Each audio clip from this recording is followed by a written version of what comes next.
Hey everybody, Maria from Coda here. So let's talk about team goals. How can we organize the goals that our team has, as well as those key results, those milestones that we're trying to tackle in order to accomplish them?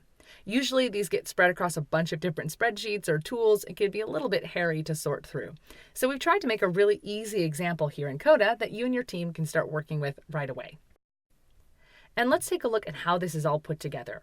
It's made up of two different tables. So the first table is our objectives table, where we house all of our goals and then the overall percent complete on those goals. Then we have another table, which is the key results. So notice we've got a lookup column here that allows us to connect it to the objectives table. So I've got a little drop-down menu that lets me pull the goals in. And then I've got this area where I can type whatever the key results are. And if I add another row here and say, well, now this also has a KR too,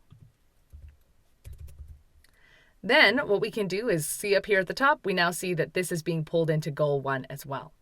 So that's because we've got the lookup column that's pulling the goal detail down, but we have a formula up here that's calculating the key results. So this formula is looking at this particular key results table and filtering by whatever the objective is up here that matches the row.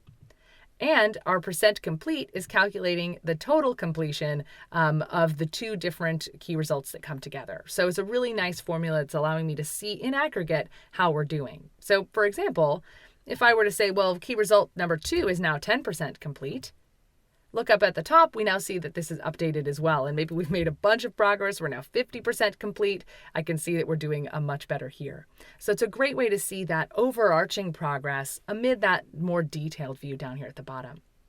Now, as far as how to really customize this, maybe one of the things that you want to do is you want to, for your key results, have a notes field where you can type whatever's going on so that people can very quickly see that. Well, we could say, great, let's have some text. We're going to call this notes. And now, because Coda has those big cells, you can just double click, open up that expand cell option, and get a really nice note editing field right there to post whatever's going on, any updates, all of the history of this key result. And as far as usability, what you might want to think about doing is copy and pasting this key results table into another section so that this area can really be that overall view that we pull up in a team meeting or that leadership reviews to see how we're doing overall. But depending on how you like to manage your goals, it's entirely up to you. Remember, you can customize and always take it to that next step depending on what you and your team need. All right, have some fun, and I'll see you next time.